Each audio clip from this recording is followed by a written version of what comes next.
Honey, pwede bang mag-request? Ano? Ikaw talaga? May pa-request ka pa? Ano ba yun? Pwede bang mag-ibang posisyon naman tayo mamayang gabi? Kaso baka di ka pumayag eh. Ano? Ibang posisyon? Gusto mo ba? Aba, siyempre, gusto ko yan. Sa bagay, nakakasawa na yung paulit-ulit.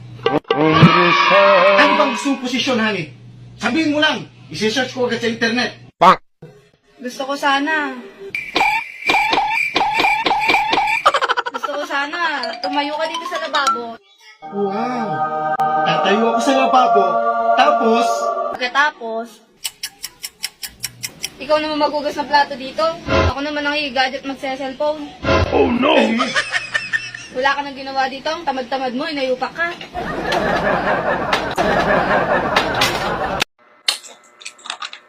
Oh, ba't ngayon ka lang? Gabing-gabi na. Evening party kasi namin, kaya natagalan akong umuwi. Thanksgiving? Ano ba ibig sabihin yan? Year-end party. Tapos magbigayan kayo ng regalo sa isa't isa. At syempre, kailangan may regalo din ako.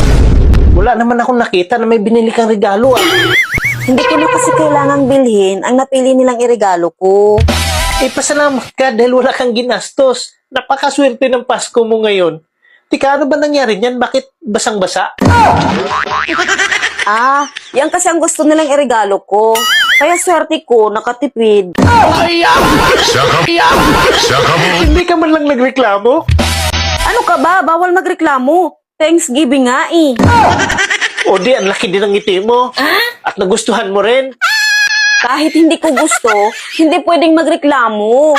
Kasi Thanksgiving. Ay, kung hindi mo talaga gusto at napilitan ka lang ibigay sa kanila kasi Thanksgiving, ano ang sinabi mo sa kanila pagkatapos nilang lawayan yan o kung paglaruan yan kung ano pa kasi basang-basa eh. Wala ka man lang sinabi sa kanila. Meron akong sinabi sa kanila ah. Ay, buti naman. Sigurado natauhan sila. So, ano sinabi mo? Thanksgiving party. Kaya ang sabi ko, thanks.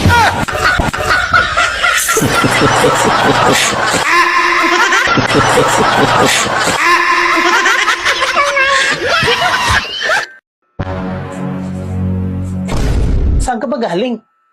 Alam mo naman na gabi na. Alam mo naman na maraming tao mapagsamantala sa labas tapos pag-alagala ka ganitong oras. Ano ka ba? Ang bait nila. Binigyan pa nga ako ng paputok eh. Puto? Ba't ka binigyan? December na daw kasi. Pampaalis daw ng malas yun. Pag pinapaputok. Oo nga, yun nga ang sabi ng karamihan. Pampalis daw ng malas yun. Sayang din kasi. Maalis pa yung malas, tapos libre pa. Nag-aalala lang kasi ako sa'yo kasi nga, pag gabi na, karamihan dito sa atin pumapasok na sa loob ng bahay. Kasi nga, maraming tao mapagsamantala pag gabi na. Mabait naman sila. So, nasaan na yung paputok na binigay sa'yo? Pinaputok na. Ikaw nagpapaputok? Hindi.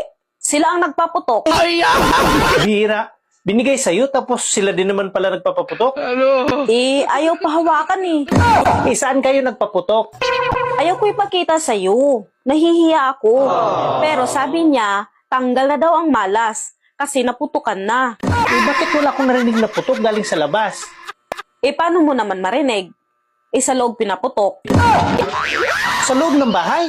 Parang totoo nga sabi nila eh, na pampaalis ng malas. Bakit mo nasabi na totoo? Napatunayan mo na ba? Oo, kasi wala na sakit puson ko.